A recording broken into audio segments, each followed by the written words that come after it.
Good afternoon. Hello. Welcome to Trail Talk, guys. We're so glad you could join us.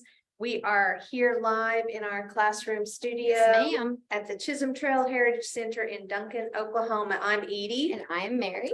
and we've got a great lesson planned for today. This Chiefs of the Plains Tribes is very interesting. Yes, And- part 3 today. Yeah, part 3. Honestly, I don't know how many parts this could have. We're going to kind of go away from it a little bit after this week and maybe come back because, I mean, besides the overview week, we covered Sitting Bull, Crazy Horse, and Chief Joseph last week. And then today we're talking about 3. And I mean, you guys, we all know there were way more than So many more. 6. So many more. These chiefs, but anyway, let's just jump in here and get started on this. So Red Cloud, he was a Sioux chief like Sitting Bull and Crazy Horse. In fact, they had times when they Intermingled. yeah, did some things together. So he was born in what we now call Nebraska in 1822. His mother's name, I kind of really like these names. I like the name, yes. Yeah, his mom's name was Walks As She Thinks, which makes me think that she probably was quiet One of those and took things in and very solemn looking all the time. Yeah. Kind of just, you could tell she was thinking, but it never really came out of her mouth. yeah. So I really love that name. And then she was Ogallala Sioux, and his father was called Lone Man, and he was Brule. I don't know if that's Brule or Brule Sioux, but his father died when he was about 5, and so he was raised by his mother's uncle, who was named Smoke. Right, just one word. Smoke, yeah. But again, I mean, probably in the Sioux language, their names sounded a lot different. Probably more than that. eloquent than that. Yeah. But Red Cloud distinguished himself as a warrior when he was really young. He was particularly well known for organizing a resistance against the white settlers who were coming in. I mean, that honestly, these plains, the chiefs of these plains tribes, it was a constant. Yeah, it was constantly. That All was the time coming at them. that was what they were all trying to Yes. do. But anyway, he's most well known. Actually, one of the comments I read, I don't know if I read it somewhere else, but he's known as the only chief who ever won a war against the U.S. troops. He was the first chief and the last. And the last, because he was the only. Yeah, he was the first and the last, and that was because of the successful resistance he put up against building forts on the Bozeman Trail, which, you know, this is the northern plains that we're talking about here. It was a shortcut to the Oregon Trail and the gold-rich lands in what is now Montana. So you guys, you know, I mean, we're Chisholm Trail, so we're all about cattle drive trails, but there were plenty of other trails used For other things. people moving, Right. or gold rush. Yeah, there's gold in the tar hills. That's always in the back of my mind when I talk about that. Yeah. So in 1866, this meeting was held about the government building more forts north of Fort Laramie. And if you're thinking Laramie, Wyoming, I'm sure that is that same area. And that really got to Red Cloud. He was very much against that because he knew that just meant more forts mean more settlers, means pushing them out, Native moving them Americans along. out of the way. And so we kind of touched on this particular incident last week when we were talking about Crazy Horse, and I was telling you about in Killing Crazy Horse by Bill O'Reilly, that Crazy Horse acted like he was, one of these things says that like he acted like he was injured or something. The thousands that they slaughtered, yes. Yeah. Well, no, this was just like about 80 soldiers or so. Different. This is known as like the Fetterman Massacre, but they thought that, oh, we're gonna get Crazy Horse, right. but there were 1,000 warriors. That's what it was, Yeah, yes. there were Waiting for it. 1,000 warriors waiting for That's them. what it was. And it was the largest massacre of US troops up to that point. Mhm. And Red Cloud was like the leader of that, and he was just able to get Crazy Horse to go along and help him, because Crazy Horse was just that kind of a warrior. He was not afraid will to put help himself out, out yeah. there. Yeah. And so by 2 years later, Red Cloud had finally forced the white man's hand with his continued assault on those who ventured into that territory. And General Ulysses S. Grant, 1960. I feel like he was 68. probably President Ulysses S. Grant at that point. Yeah, decided to abandon the forts in the northern part of the Bozeman Trail. So anyway, a year later, Red Cloud signed a treaty. And that's when, like, his people thought that he was kind of giving up. Yeah, and compromising, I guess. His ideals. Yeah, would be the best word, which, I mean, what? After so many years of. And at what point does a leader say, okay, here are my choices. We are either gonna be slaughtered, or I take my people to a place where we're promised to have safety and security. right, and they live on. Yeah. Yeah, so difficult position for sure. But he took his people to the Pine Ridge Reservation in South Dakota. And in the 1880s, he kind of stepped down as their leader, even though he continued working for the people, the tribal people, going to Washington, D.C. He was always very impressive with his eloquence and his probably I don't know, the way he presented himself and his ideas to people. He wasn't coming across as a warrior. I mean, it was more eloquent. Even though he wasn't coming across that way. He knew the time and place for that kind of behavior. Yes. So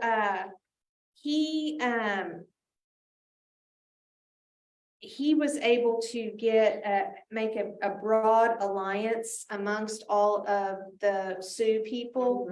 You know, his mother's Ogallala, his father's Brule, so to bring all of the Sioux together would eliminate the factions, and I'm sure he believed that would make them stronger as a nation. As one. And people who spoke 3 languages, you know, they all came together. And interesting. So I thought this was kind of interesting. The Sioux started out in, let me see, who was it? They started out in the near, I think it's Lake Michigan, by Lake Michigan. And then they were forced out by this people, the Ojibwe people. And that story that we tell, how the bear lost his tail, is an Ojibwe tale. Yes, it is. Or story. And I thought that was kind of interesting how that, you know, even though these tribes are in far different parts of the country, how they engaged with each other. And anyway, the Sioux just kept getting forced further and further west until they ended up in North and South Dakota. And, you know, and so there they found themselves in the middle of this Bozeman Trail situation. But what ultimately won out was the same thing we talked about last week with Crazy Horse and Sitting Bull, the discovery of gold up in the Black Hills of South Dakota. And so the greed and the desire to control all that, the heavily armed, more powerful US government was made way. Yeah, even though those were actual reservations, and it was just like Indian territory. white settlers were not supposed to be Right. there. It wasn't. But they yeah. just with total disregard, they went anyway, and they were able to take that land. Now, when, Strong hand them. yeah, strong arm. Yeah, strong arm. So when we talked about how Sitting Bull and Crazy Horse met up with Custer, Custer's Last Stand and all of that stuff, Red Cloud opted out. That was when He was gonna be there too. yeah, that's when he was like, my people, we're going to go To say. to the Pine Ridge Reservation. Yeah, and we're going to get away from all of this fighting. So anyway, Red Cloud, I don't know that I really knew that much about him. This is kind of an iconic picture. This is another chief named American Horse. And when they took this picture, Red Cloud and American Horse were two of the greatest leaders of the time. And I just thought that isn't that an interesting picture, especially the clothing. The way he's got it on. Yes. Yeah, American Horse is dressed very much like American-like. Western, Yes. yeah, very Western. Yes. Holster, kind of a Western hat, the vest and jacket. And here's Red Cloud His traditional. with, yeah, and I mean, look at how long his headdress is. It Yes. goes all the way down. How heavy that could have been. Yeah, all those eagle feathers. Yes. I mean, Yes. that is, Impressive. and I don't know if you guys saw the episode with Bill Volkler from Sia, but these eagle feathers, these are from eagles that are less than a year old. Oh, wow. Because when they turn a year old, that's when their feathers change, The colors. the right. colors.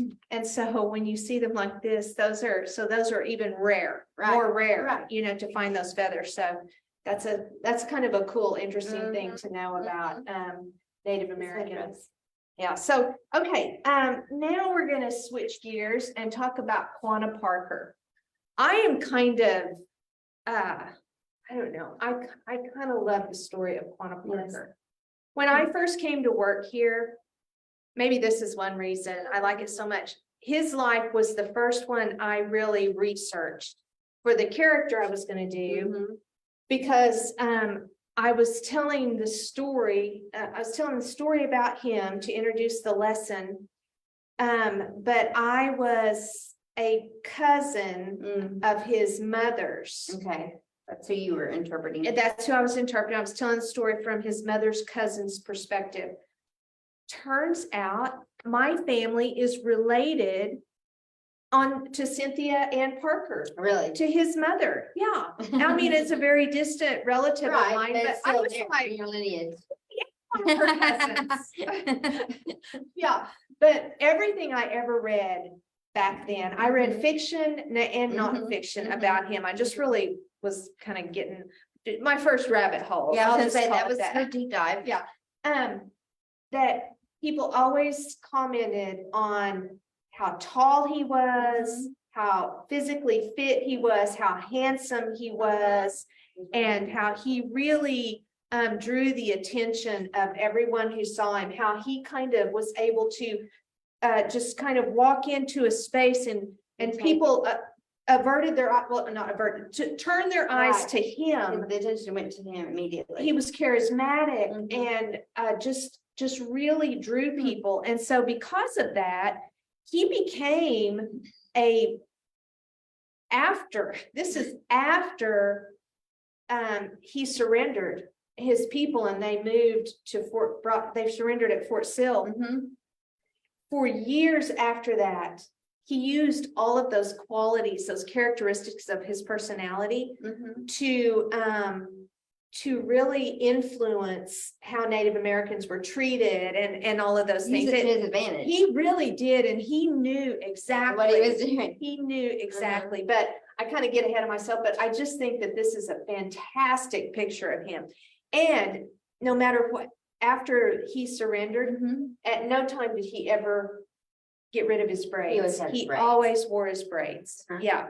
So people think that he was born 1845 to 1848-ish. Ish, around in there. Yeah, somewhere in North Texas, maybe around Wichita Falls. Yeah. But So he was the son, his father was a chief named Peta Nakona, and his mother was Cynthia Ann Parker, a white woman. Now, here's the deal. Cynthia Ann Parker's family lived in Texas, kind of northeast Texas. Okay. And they had a compound, there was a fort Okay. there. Okay. Their family became a little relaxed about keeping the gates closed and venturing out away from the fort. And they had everything wide open. Men were off hunting, children were playing, and they were attacked by Comanche. And they kidnapped Cynthia Ann, her brother, a cousin, a baby. There were like 5 or 6 people, All youth, children. There might have been, well, the cousin was like in her 20s. Okay. She actually survived and was rescued Okay. and brought back. She had a baby. That's the baby that was taken as well. The baby did not survive. Her description of what she went through, she was kind of like a slave, basically. Taken in as one. Tortured and all the things that you probably could think of that might happen As a to a woman. woman. A harrowing experience, but she came back and, kind of shared what happened, a survivor's tale. Right. It's fascinating to read. It's also in that book, Empire of the Summer Sun, Summer Moon, Empire of the Summer Moon. It is an amazing story. But Cynthia Ann and her brother, she was 9, and her brother John, I think he was a little bit older. They were captured together but separated. I believe John survived and ended up coming back, but Cynthia Ann went all in with the Comanche people. Really? Yes. I don't know if it was her age. Maybe that was her way of surviving. Right. I'm not sure. Her cousin, said, I don't know what happened to her, that they were taken somewhere else. Sometimes they were traded, or sold and things like that. Anyway, Cynthia Ann, there is a battle. All of the men are off hunting, and there is the U.S. troops find the camp. Okay. And they see that it's only women, children, and old people there. Oh, time to kill. They swoop in, and there's one young soldier who realizes that this woman has blue eyes, piercing blue eyes. So she's not native. Yes. And so they capture her and her baby, and turns out it is Cynthia Ann Parker and her baby, Prairie Flower, I believe is her baby's name. I actually have a picture of her right here. This is an iconic, when you hear the story of Cynthia Ann Parker, this is always the picture, because once she was captured,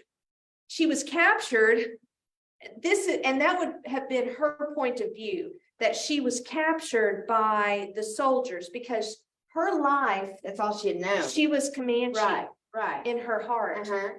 And they take her someplace, they make her clean up and all this, and they take her and have a portrait made of her. And this is, Prairie Flower was crying, and so she begins nursing. People were flipping out because she was taking this picture like this, but this was her. She was, of course, the things I read, she was accustomed to eating buffalo meat, and living that lifestyle. And so they were feeding her food that white people were eating, which was other things. And yes, She became sick. She would wander away and try to find her people.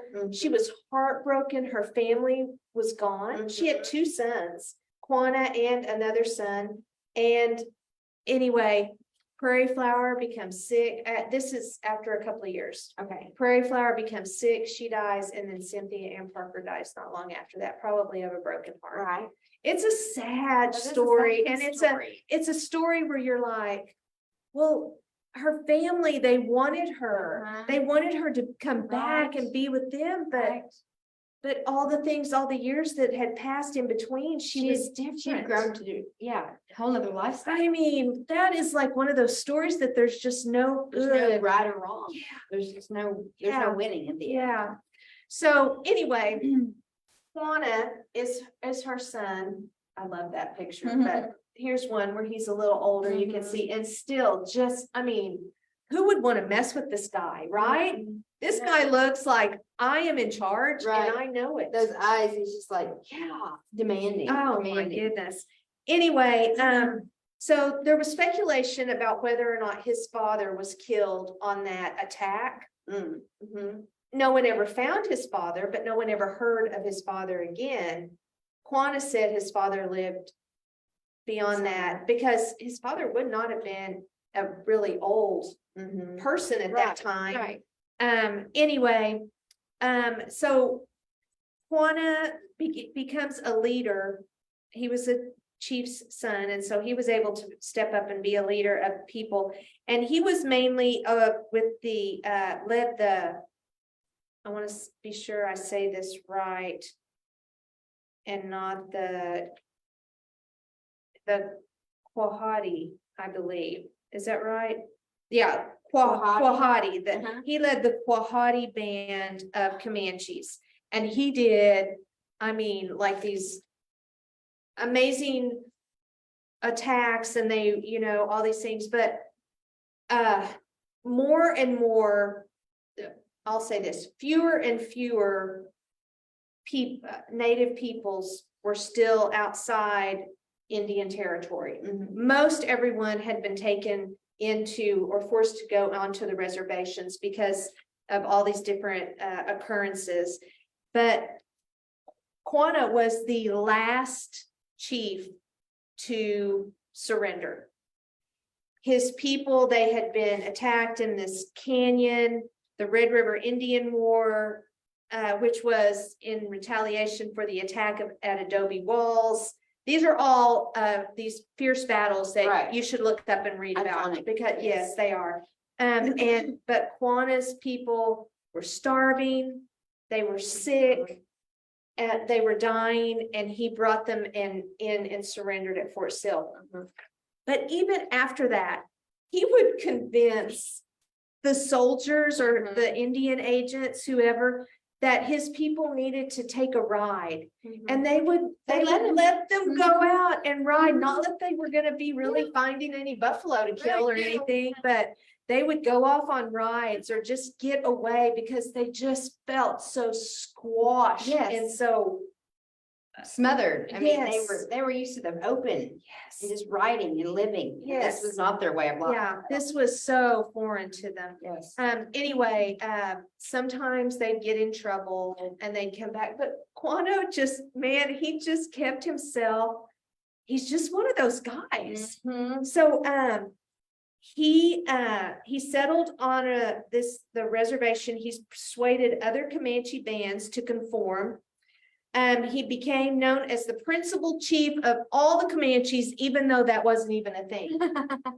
I mean, they're, you know, we've talked about how they were set up, these Plains tribes were set up very differently from the 5 civilized tribes. He played, he practiced polygamy, which was of his culture. He smoked peyote and continued the Comanche religion through that. He was friends with Theodore Roosevelt, and in the big wolf hunt where Catch 'em Alive, Jack Abernathy took Theodore Roosevelt hunting, people like Burt Burnett and all these big ranchers from the area, they were all at that hunt. Quanah Parker was there too. He was also He invited just to his got, inauguration in yeah, 1905. he's hobnobbing with all these guys. And that was where famously Teddy Roosevelt promised to make Oklahoma a state, and 2 years later, Mhm. Oklahoma was a state. Mhm. But yeah, so Teddy Roosevelt even visited Quanah's house, Yes. which is a 10-room home called the Star House In cash. in Cache. Mhm. Yeah. Yeah. That's not a big deal. President's coming. Yeah, so after he died, In 1911. yeah, 1911, he was buried next to his mother. Grave robbers got in there and took some of they had buried some things with him Rings of and things. that were worth Mhm. some things of worth. People took those, so that family cleaned his bones, reburied him, and then they ended up moving the cemetery where his mother was. Right. Anyway, they're buried with each other Right. again, next to Right. each other again. Right. But there were a couple of I mean, besides the Cynthia Ann Parker thing. So his grandfather was a great chief, and he had this like jacket, like this metal jacket thing. Mhm. And this is in Empire of the Summer Moon too. He thought that he was invincible wearing His that. jacket. Yeah, and he died in a battle where he just like rode out by himself, and he would just circle around Really? and just like, yeah, and finally guns pierced Yeah. that. Jacket. His some say that his name, here's the thing, I read this before, that it like meant like something smells bad. Quanah's name? Yeah. I cannot remember. She was given a name that meant someone found. He had a brother named Peanut, which is peanuts, and Totsii, which is prairie flower. But I don't see that thing that said what his name, oh, here it is, okay. There is a legend that Quanah was born in a bed of wildflowers. This is that extra stuff there. And it's possible that Quanah is more related to the Shoshone root word Quanaru, which means stinking, and was meant more of an insult. Oh, well, okay. Yeah, but he did not take on the name Parker until after the surrender. Later in life, when he was hanging with I mean, he understood. White people are going to expect him to have a first name and a last name. I'm just going to take my mom's last name. And that's what he did. Yeah, that's what he did. So, yeah, he became the wealthiest Native American in the United States because he understood about investing money in things. And so he didn't just take money and squander money, he invested it. I mean, he had 7 wives. Yep. They probably helped him along the way. They helped him make those decisions. Right. Yeah, exactly.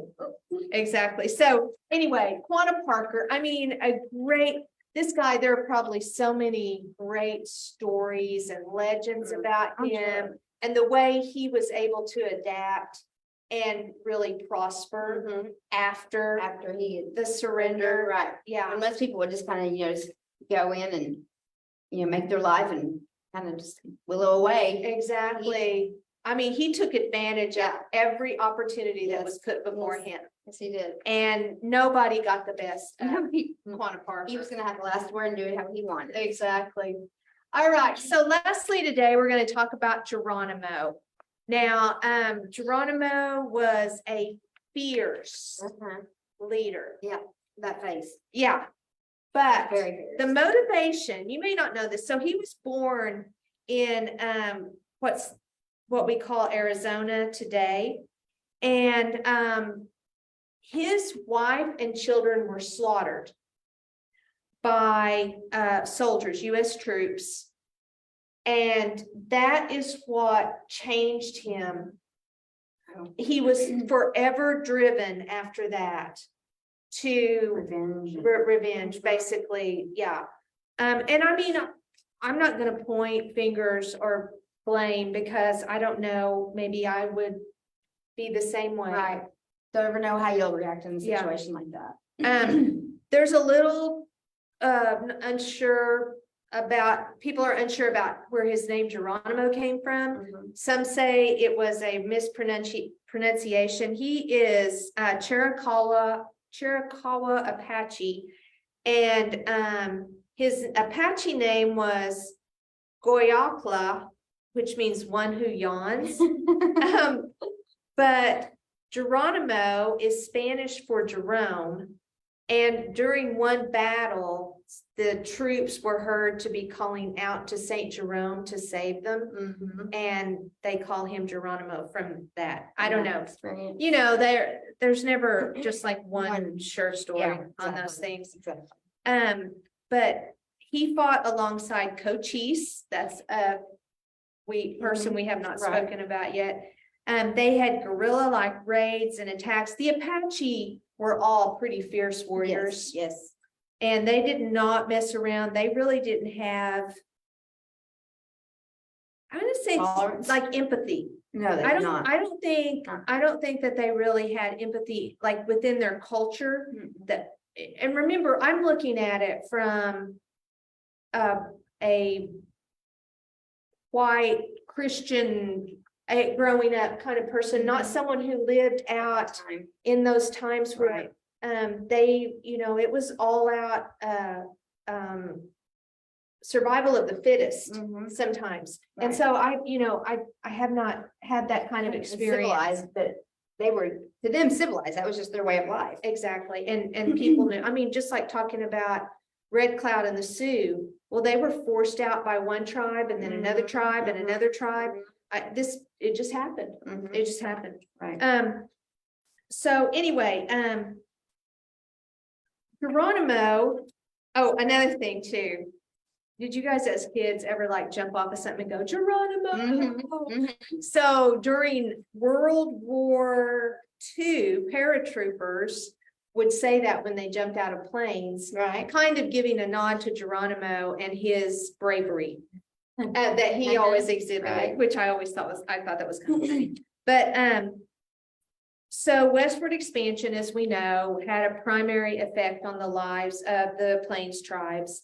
And Mexico, it was the Mexican-American War came to an end. Mexico ceded much of what is now the Southwest to the United States, including the land where the Apaches were. And then the Gadsden Purchase in 1854 gave the U.S. even more of that land of Arizona, New Mexico.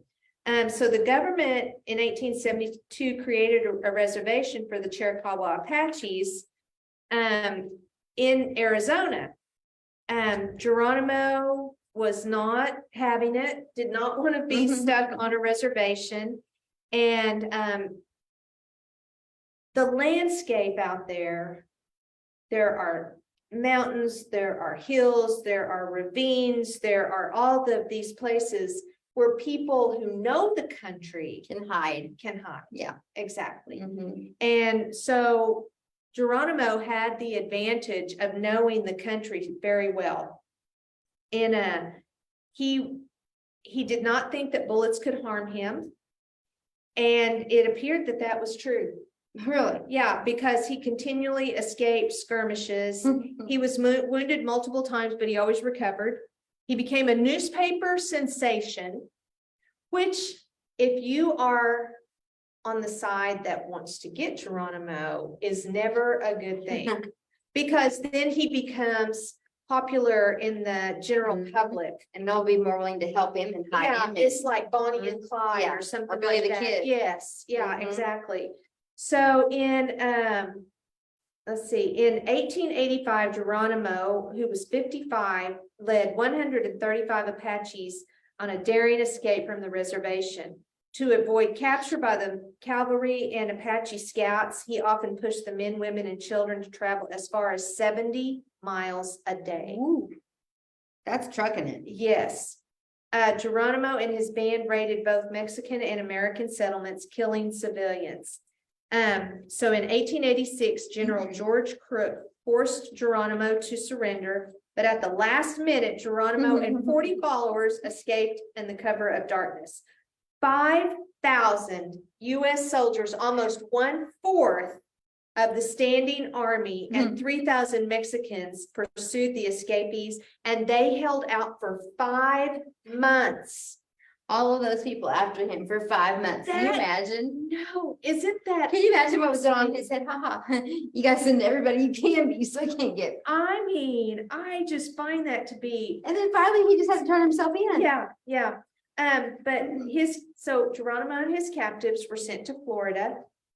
They were imprisoned there, and then eventually they were allowed to come back to Oklahoma to the Comanche and Kiowa Reservation near Fort Sill, and he was held in the prison at Fort Sill, the military prison. So we know some things about some of the Comanche and the Kiowa people. That would be the same place where Quanah Parker's people lived. But the Apaches were able to come and live there as well. And we know now Alan Hauser, famed artist, sculptor, his family were close followers of Geronimo. And shortly after they were brought back from Florida to the Kiowa Comanche Reservation, allowed to stay there, Alan Hauser was born there at that reservation. And he was the first child born to that group of Apaches after they came back to what became Oklahoma. So great little thread.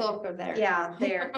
Geronimo spent over 14 years at Fort Sill. He would leave occasionally with government approved trips, like to go to World's Fair or some Wild West shows, basically for people to get to see him and meet him. But yeah, notoriety because he was so famous. Yeah. He also, this says that he participated in Theodore Roosevelt's reservation. Although Roosevelt refused Geronimo's plea to permit the Chiricahuas to return to their native lands in the West, which would have meant all the way back to Arizona. Right. And he died of pneumonia at Fort Sill on February 17th, 1909. And he's buried there in their cemetery. Here's a picture of him, an older man now. Just that same fierce look on his eyes.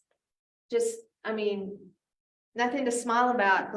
Poor guy's in prison, but anyway, and then here is his grave, marked with those distinctive round rocks that so many other things over by the Wichita Mountains have. Medicine Park is filled with buildings that are covered with those round rocks. And so there is Geronimo's grave. So, I mean, some incredibly fierce warriors, great minds, leaders, people who are able to not just go and do something themselves, but to convince other people to join them on many times almost charming, very charming. Yes, exactly. And I mean, some of these escapes or battles or whatever, that it was like, don't know if you're going to come back or not, but I need you to come with me. Right. Yeah, exactly. And they go. See what happens. Yeah. They go. And I mean, these stories are, just like the story of Cynthia Ann Parker. I mean, she falls in love with a Comanche man. She adapts to their lifestyle. She raises children.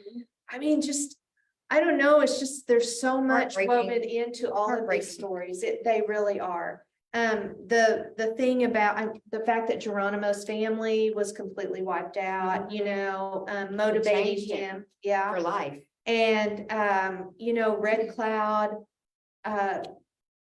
just trying to make the best decisions for their people and at the same time put their trust in people who they haven't proven you have to to trust the white man. You're going to surrender. You have to trust what they're saying and to say that they can be trusted. Yeah. So anyway, it's a very sordid history, and many right and wrong things happened. But I love taking a minute to focus on these chiefs, and just kind of hear their stories. For sure. So anyway, we hope that you have enjoyed walking down this lane with us. We'll travel back through there another Right. time. Be sure and tune in tomorrow. Lonnie and Ron, I'm not gonna say Lonnie's last name because I'm probably gonna mispronounce it. So Lonnie and Ron, who are part of the Cattle Trails Showcase, are gonna be joining us by Zoom. And they've got some information to share, some presentations. They do a lot of cool things, preserving the history of the cattle trails. And so anyway, it's going to be a great time to hear what they're going to share with us. So Tune be in. sure and tune in. We'll be glad to see you. And I guess, Yes, that's. Yeah. wait, We gotta have it up. Yeah. Until then, Happy happy trails.